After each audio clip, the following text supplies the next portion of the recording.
അമൃതേശ്വരി നമഃ. വിദ്യാ വിനയ സമ്പന്നേ ബ്രാഹ്മണേക വിഹസ്തിനി ശുനി ചൈവശ്വപാകേച്ച പണ്ഡിതാഃ സമദർശിനഃ.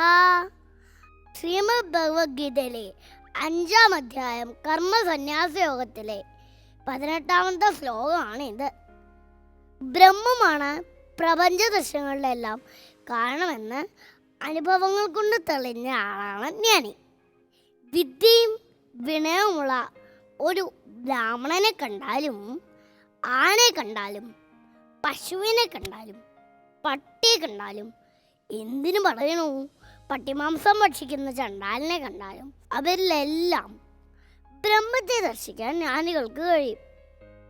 അവർക്കേ കഴിയൂ. സമദർശികളാണ് ജ്ഞാനികൾ. സ്വർണത്തിലും മാലയും കമ്മലും ഉണ്ട്, മാലയിലും കമ്മലും സ്വർണമുണ്ടെന്ന് കാണാൻ ബ്രഹ്മജ്ഞാനിക്ക് പ്രയാസമില്ല.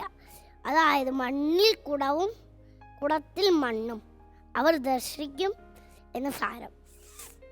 ഇവരെ പോലെ പരമാത്മജ്ഞാനം നേടാൻ മനസ്സിലെ മാലിന്യങ്ങൾ അകലണം. മാലിന്യങ്ങൾ എന്തൊക്കെയാണ്? ഷഡ്വൈരികൾ, കാമക്രോധ ലോഭമോഹ മതം സരാതകളെ ജയിച്ചാൽ മനസ്സ് നിർമ്മലമാകും. ഏതുപോലെ വെച്ചാൽ തെളിനീർ നിറഞ്ഞ തടാകത്തിൽ സൂര്യബിംബം പ്രതിബിംബിക്കും പോലെ. ഇതിനുള്ള വഴി എന്താ? ത്യാഗബുദ്ധി വളർത്തുക.